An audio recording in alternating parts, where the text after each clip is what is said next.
And so you're balls deep out in the wilderness, enjoying some R&R by the campfire. But my god, you've just run out of marshmallows. So what will you do? Starve to death? No sir, not today. As here are 25 of the most common edible plants, fruits and trees that you can eat while out in the wilderness. First up we have the primrose, aka Primula vulgaris. One of the first plants to emerge during the spring, but often as early as winter, the woodland-dwelling primrose is an abundant source of food during seasons where that can be scarce. An impressive and bushy plant composed of numerous tongue-shaped leaves and pale yellow flowers. But to accurately identify a plant, you must scrutinise over its smaller, finer details. Its leaves are broad and are deeply crinkled and craggy in texture. It has a prominent white midrib running down the length, while underneath it is a much paler shade of green with a light coating of fuzzy hairs. And its pale yellow flowers have 5 individual notch petals that turn an egg yolk yellow towards the base. And, unlike many other plants, its leaves do not grow out of the flower stems, nay, instead they are a basal rosette, meaning that they all grow out of the ground in a somewhat circular cluster. And once all of those features have been met, then you can be certain that it is a primrose, and what a delight that would be, as all parts of this plant are edible. The flowers and stalks can be eaten raw, as can the craggy and crinkled leaves, which have a pleasant and slightly sweet taste, very similar to that of lettuce. And although it is a spring bloomer, this plant can also be found throughout the summer and far into autumn, so there is certainly no shortage. You may also find these in orange or violet coloured varieties, but pale yellow is the most common colour. But if the leaves and flowers don't quite fill you up, then you may be interested in its large and extensive root network. Stick your knife in the ground and pull up the lot to reveal the noodle-like network of tasty edible roots. Full of carbs and high in energy. Just take them down to the stream to rinse away any dirt, and you've got yourself a ginormous mound of survival food. Full of carbs, calories, sugars, starch and fibre, the bountiful primrose is a substantial source of life-sustaining nourishment. And, considering that it is more or less available all year round, then that makes it an absolutely essential edible plant to become familiar with. But pro tip, although everything you see here is edible, that does not necessarily mean that it is clean. And so, if you have the option, then you should always boil your foods first in a cup of water to clean and partially cook them. This is not essential, but it is a best practice. And that applies to all of the items I'll be showing you today. So moving onto the thistle. A familiar sight along the hedgerows and tree lines, the common thistles are easy to spot due to their bulbous eruption of purple flowers, which later turn into those thick clouds of fluffy seed. Notorious for its many prickly spikes, all parts of the plant are covered in unwelcoming spines and prickly bracts, with each of those dark green leaves being host to a very sharp, stiff needle at the end of each lobe. A nuisance to handle, but fortunately for those looking for food, it is the root of the thistle that is edible. In the spring this is an easier job, but knife in, lift up and pull out, to reveal the thick and substantial lengthy taproots, which are full of carbs, sugars and calories. A good survival food that contains everything a starving soul would need. You can eat them raw, just like a carrot or a stick of celery. And the leaves and stalks of the thistle are technically edible too, providing that you cut away all of those sharp needles and bracts. Fireweed. Impressively tall and showy. When fully grown, the fireweed plant will stand at upward to 8 feet tall, and will often be found growing en masse in ginormous colonies that thrive in woodland clearings and riverbanks. Noticeable from a distance, the purple and green spikes of fireweed will feature smooth, slender stems, which are host to 4-petaled bright purple flowers, a series of diagonally climbing seed capsules, and their signature dark green, lance-shaped leaves. Each leaf is slim, narrow and pointed,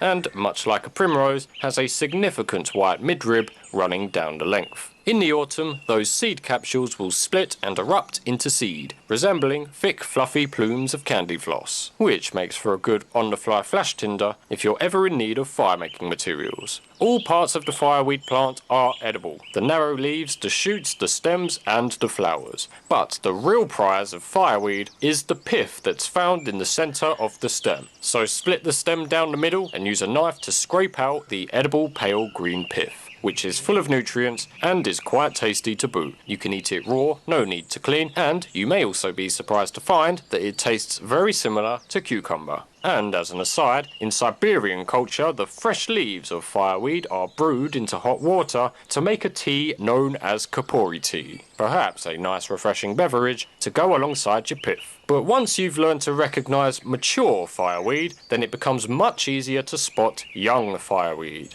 In the spring, the young shoots of fireweed emerge from the ground, flaunting those slender, lance-shaped leaves and smooth, slender stems, both of which will often have a bright red tinge to them. And as far as edibility is concerned, the redder the better, as those are sweeter in taste. All of these above ground parts are edible raw. You can graze upon the whole lot, but the real prize is beneath the soil. Stick your knife in the ground and pull up the roots, and you will find a humongously long horizontal taproot, which is full of carbs, sugars and calories, a top tier survival food. Plus, much like the red foliage, this long hearty taproot will actually taste quite sweet. So a lucky find for a hungry hiker. Dandelion. A familiar face common in all terrains, its bright yellow sunburst flower and large jagged teeth-like leaves are easy to identify and are completely safe to eat. The larger, older leaves tend to be quite bitter, and so the smaller, fresher leaves are typically favoured. Once a popular salad green, all parts of the plant are rich in potassium and iron, more so than spinach, and thus a very nourishing plant to consume. But aside from the flowers and leaves, the roots of the dandelion are technically edible too, although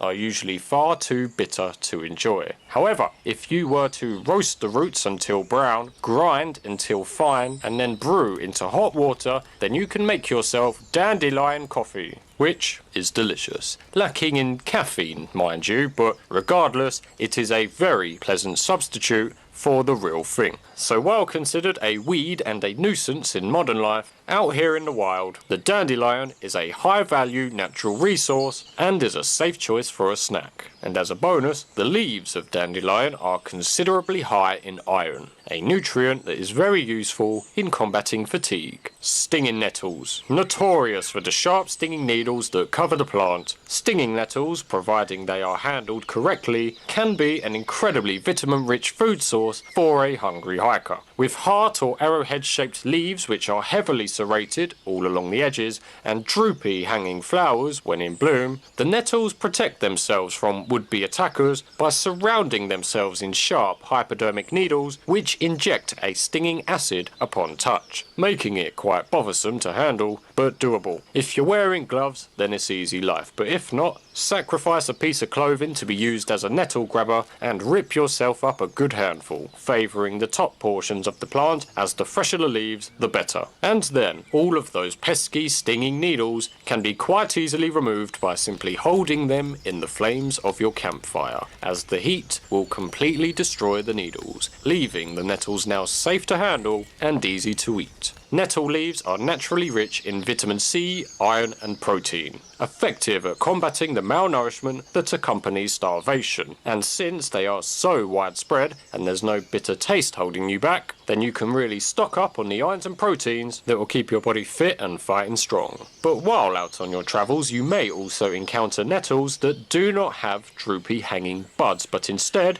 have plump white flowers. These are known as dead nettles, which are unrelated to stinging nettles, but regardless are equal in almost every respect, with the one exception being that the white flowered dead nettles do not have any stinging needles, and so they are harmless to handle and thus are typically favoured for that convenience. Daisy. Small and inconspicuous, this petite and penny-sized grassland flower is another edible to add to the collection. Its central yellow disc, thin wiry stem and white halo of petals are all completely safe to eat. So for an adventure wandering through the plains or grassy woodland clearings, then a handful of daisies makes for a quick on-the-fly burst of energy. But why not supersize that meal with the moon daisy, otherwise known as the oxeye daisy? Bigger and bolder in every respect, the old oxeye is a daisy on steroids. Knee height and 10 times the size, its yellow and white frilly flower heads are a substantial source of food, typically found in meadows and underneath open canopy forests. It also features furry stems and serrated, succulent, almost cactus-looking leaves, which is a key feature that separates it from lookalikes such as dog fennel, which has thin,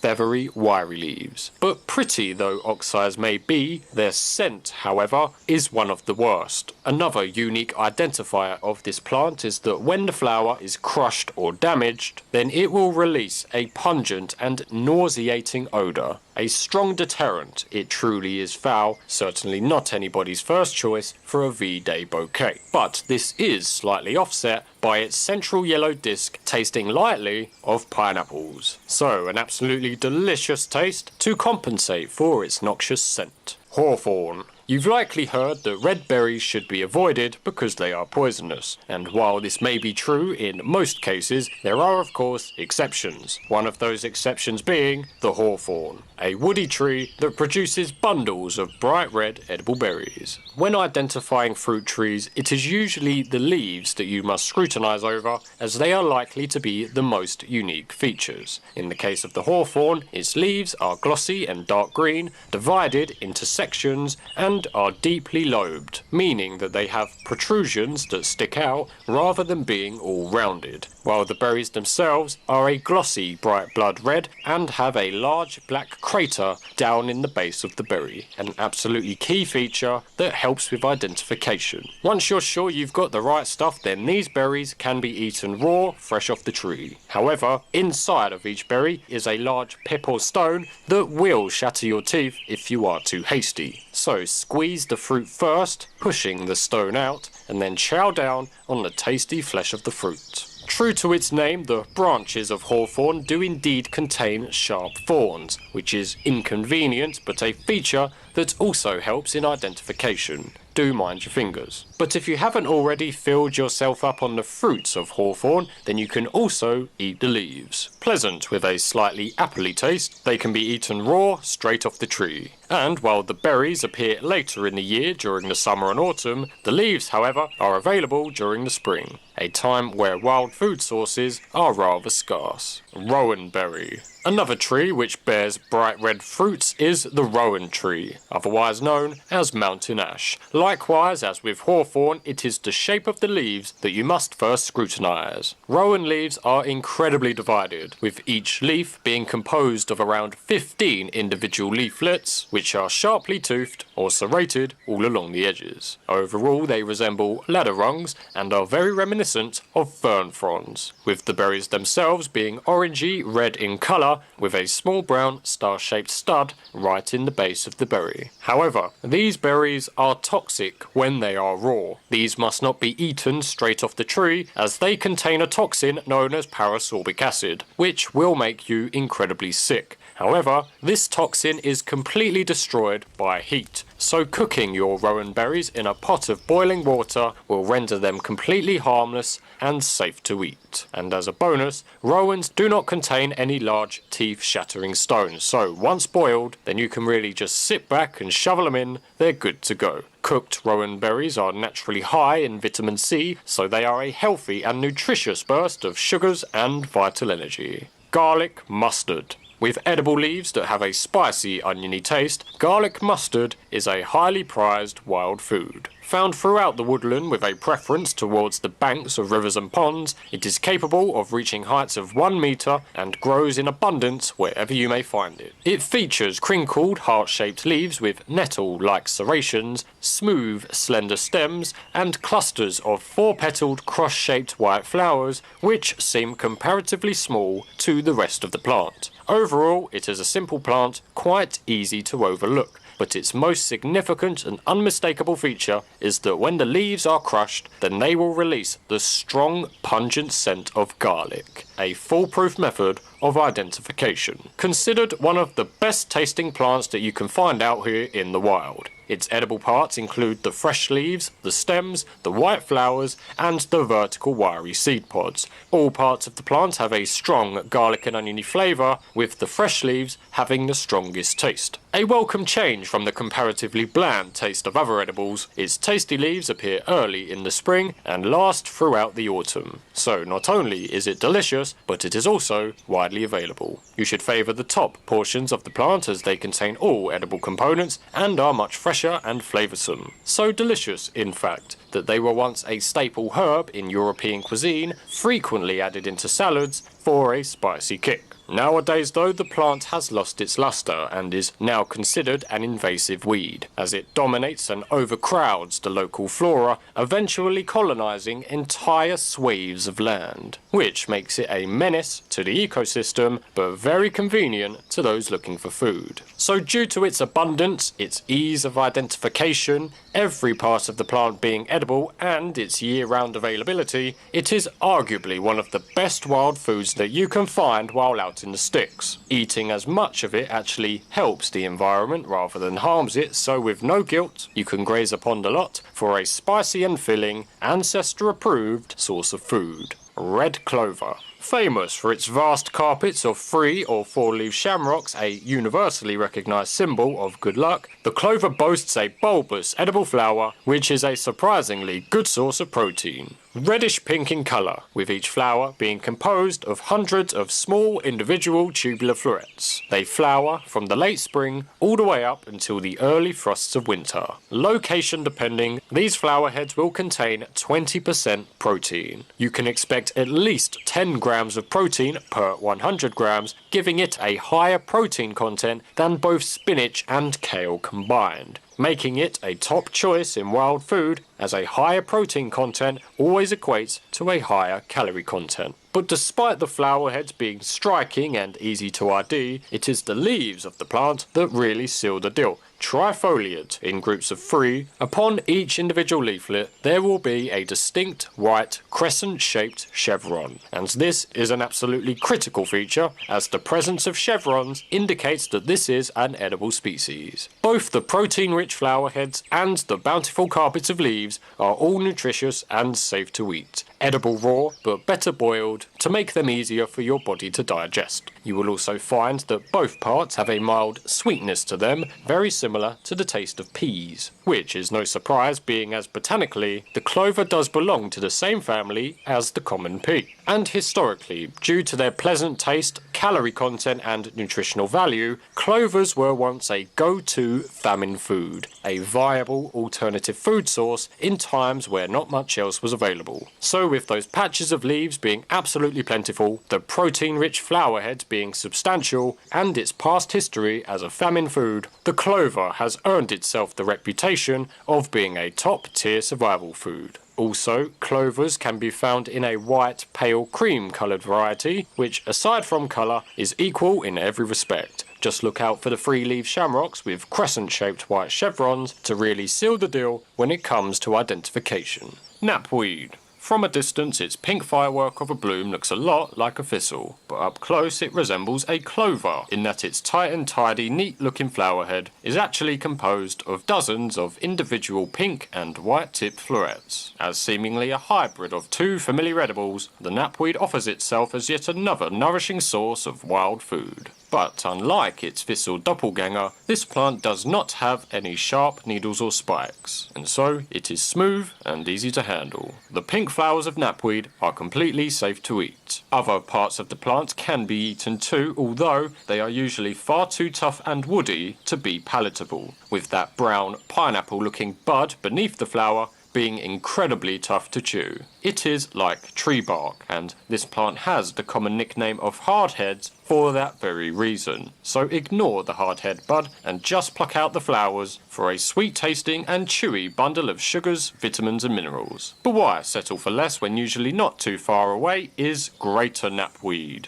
Identical to knapweed in every respect, with the one exception being that additional branched outer ring of florets, which gives this greater variety of knapweed a much larger and scruffier appearance. But likewise, as with lesser knapweed, the woody scaled bud that bears the flowers is far too tough to chew. So just pinch away those pinkish purple flowers and then chow down for a quick and easy little trail nibble. Burdock. From spring onwards, you may find these large clusters of gigantic leaves, and this is the burdock, which is otherwise known as elephant's ears. Truly massive, this plant produces leaves that can grow upwards to 3 feet in length. On top, the leaves are deeply crinkled and craggy in texture, while underneath they are a much paler shade of green with a light coating of fuzzy hairs, much like an upscaled version of a primrose leaf, as they both share similar features. The stems too will often have a light coating of fuzzy hairs and will be completely hollow when sliced in half. They will also be found growing in a tuft, meaning that rather than being one single central main stalk, it is instead composed of multiple individual stalks that all seem to grow out of the same point from within the ground. Both the elephant ear leaves and the celery-like stalks can be eaten completely raw for a substantial bundle of cellulose. But there is much more to burdock than just the foliage, as the real prize jewel of this plant is actually the root that's found buried deep beneath the soil. So just dig around that big old tuft of stems and eventually you will find a very large and very long, substantial edible taproot. Being typically 30 centimeters in length and 1 inch in width, the burdock root is the absolute goldmine of wild edible foods. So just give it a quick peel with your knife to remove any of the dirt, and then you can eat the whole root raw.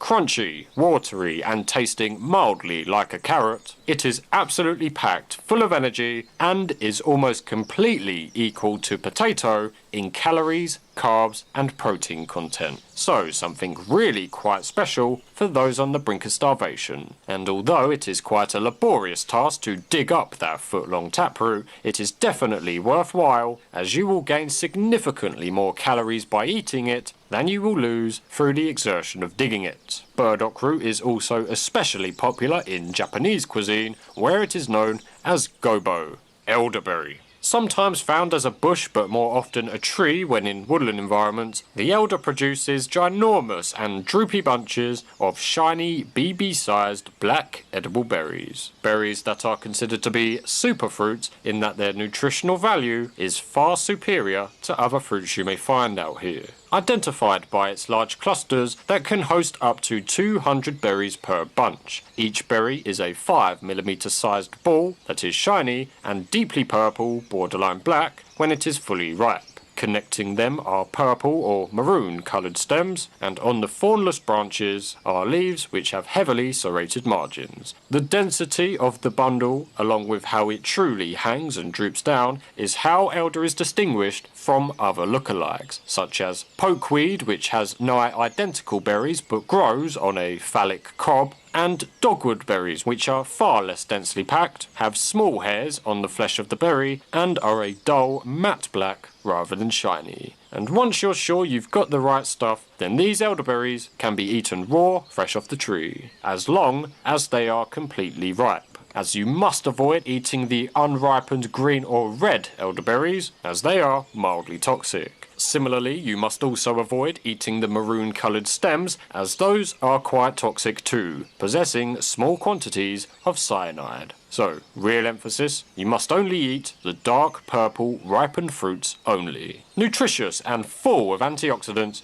elderberries contain 3 times more vitamin C than tomatoes, twice the protein of apples, and double the calories of strawberries. As far as nutritional content goes, they put other fruits to shame. It would of course be wonderful to stumble upon a bunch of fresh strawberries while out in the sticks. Well, one should be equally, if not even more, overjoyed to stumble across elderberries, as they are the far superior fruit. Blackberry. The most common of fruits that are easy enough to find when they are in the hedgerow, but in the woodland you do not find the blackberry finds you. If you've ever had your trousers snagged by thick vines that are laden in thorns, then you have made contact with woodland blackberry, which in this context are more commonly known as brambles. So just follow the vine, usually through the whole thicket, and eventually you will find the otherwise hidden fruits of the blackberry. Soft, squidgy, and composed of multiple drupelets, these fruits are one of the best known forest foods that can be eaten raw straight off the bush. But let that not make us complacent, as identification is secured by studying the foliage. With scrambling vines that can grow up to an inch thick in diameter, they are covered in thorns and can be either red or green in colour. And the leaves, which either grow in groups of 3 or 5, have very jagged and serrated edges, are a dark green on top, and while underneath they are a much paler shade of green and have a long trail of prickles that run down the entire length of the midrib vein. Providing that you run your knife down the midrib to remove all the prickles, then these leaves can be eaten raw too. And, as a bonus, they are evergreen, meaning that they will be available all year round as a source of food even throughout the barren midst of winter. Pineapple weed. Low growing and never more than a foot tall, pineapple weed features a flower head that is acorn-like in shape. It is a bulbous yellow and green dome that is seemingly lacking in petals. Strange, but this is a petalless flower head. Pineapple weed also features leaves which are thin, feathery, wiry sprigs and, true to its name, when either part of this plant is crushed or damaged, then it will release the sweet, delicious scent of pineapples. A wonderful perk, but also a signature characteristic that aids in identification. The bald flower head, the stems, and the feathery sprawling leaves are all nutritious and are safe to eat. The taste is sweet, mildly like a pineapple, with a little hint of citrus. So eat them raw while on the move, or perhaps just steep them into a cup of hot water for a delicious and refreshing pineapple-scented beverage. Rosehip. These bright red and fleshy seed-bearing pods are the fruits of the dog rose tree, a tree which displays small serrated oval-shaped leaves and 5-petaled white or soft pink flowers during the spring through summer.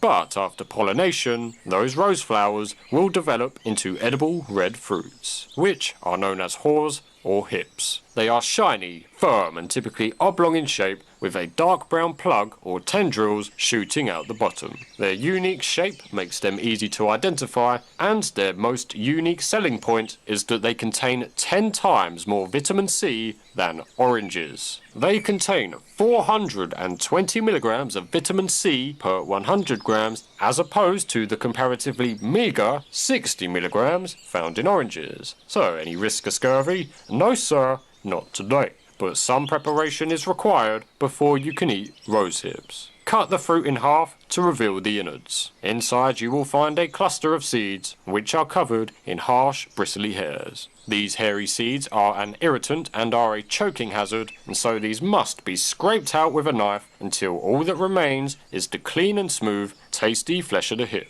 These fruits are now completely harmless and safe to eat, and so go ahead, they're good to go. And as a bonus, these fruits will contain over 3 times more calories than apples. Crab apples. Varying in colour from green to red, and varying in size from golf ball to cricket ball, wild apples, which are known as crab apples, are a non-toxic and edible species of apple. However, they are far too bitter and far too sour to be eaten raw. And this is not a bitterness that you can just overcome by manning up, as they are so sour and so bitter that they will actually hurt your teeth and temporarily paralyze your facial muscles as the sharp twang hits you hard. So harsh, in fact, that they can often be found intact and on the ground long after they have dropped from the tree, suggesting that they are also far too bitter for even animals to consume. But you are a human capable of cooking, and thus the true delicious potential of the crabapple is available to you. So gather your apples, ideally those plucked fresh from the tree, chop them up into tiny pieces, and then throw them into a cup of boiling water and keep boiling until all of the water has evaporated away. And what you'll be left with is a thick and saucy crabapple puree that is significantly less bitter, a lot more palatable, and is incredibly warm and filling. It's good carbs, it's good sugar, and it's good calories. It is all the things needed to help you in fueling your venture.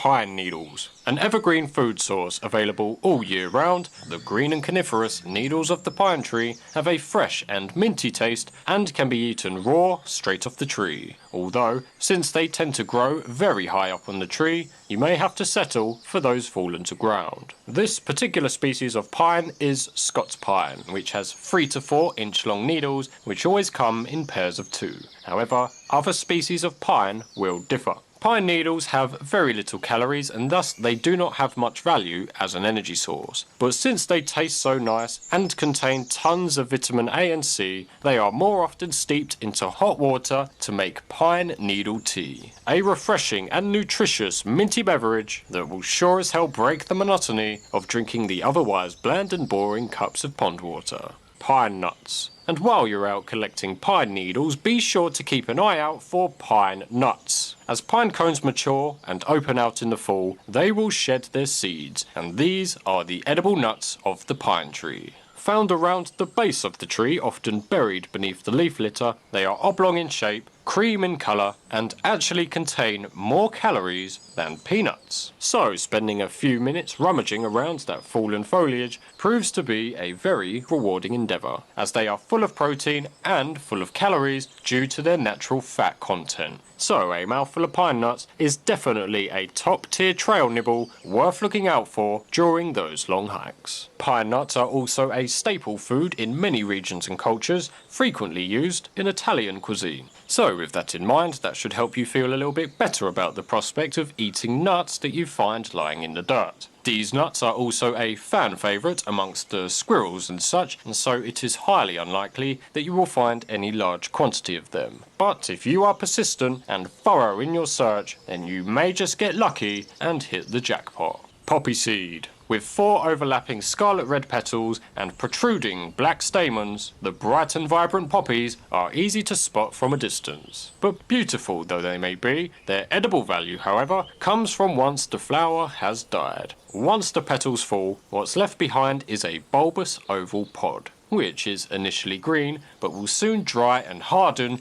into a brittle straw-coloured pod. Just crack these pods open and inside you will find hundreds upon hundreds of small black poppy seeds. Yes, like pepper grounds but smaller and more kidney shaped, these highly nutritious and edible seeds are actually one of the highest sources of calories that you can find out here. Per gram, they have 5 times more calories than chicken breast and 3 times more calories than steak. Which may sound absolutely outrageous, but since nuts and seeds are super high in fat, their calorie content is much higher than most things. Poppy seeds are 70% fat. So should you stumble upon a bunch of dry poppy pods, then count your blessings, because that's Mother Nature's way of telling you to carry on, son. You will not starve today. Just eat them raw, straight out of the pod, for a humongous burst of energy while on the move. Walnuts. Along the ground, you may stumble across these golf ball-sized, smooth green husks. These are the unripened, nut-bearing husks of the walnut tree, which from below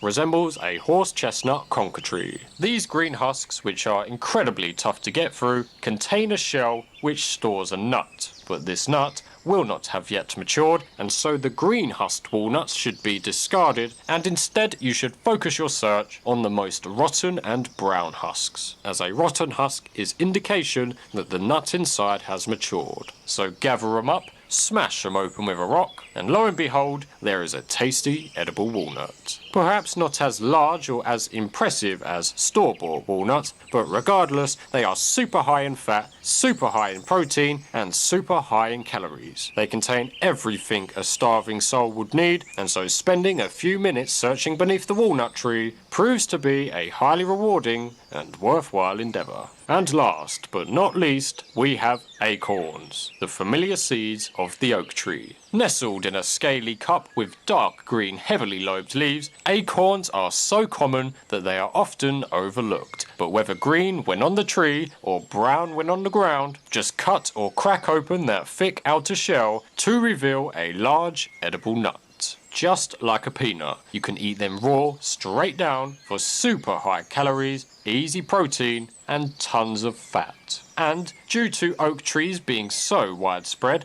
and the amount of acorns they produce being so plentiful, the wholesome and hearty edible acorn nuts are a go-to survival food for those in need. Incredibly filling and calorie dense, they are a welcome change from tree leaves and plant stems. However, some species of oak will produce acorns that are incredibly high in tannic acid, meaning that they will be immensely bitter and will make you incredibly sick if you eat too many of them. And so, if you do ever find yourself with acorns that are far too bitter to consume, then just simply drop them in a cup of boiling water for half an hour. And the end result will be a more palatable, less bitter, and tastier edible acorn. But being so dry, these will make you thirsty if you eat too many of them, which is not good if you're running low on water, but assuming that you got that covered, then kicking back and encumbering yourself with those calorie-dense acorns is a good way to stay alive and kicking. And those are 25 of the most common edible plants, fruits and trees that you can eat while out in the wilderness. Peace!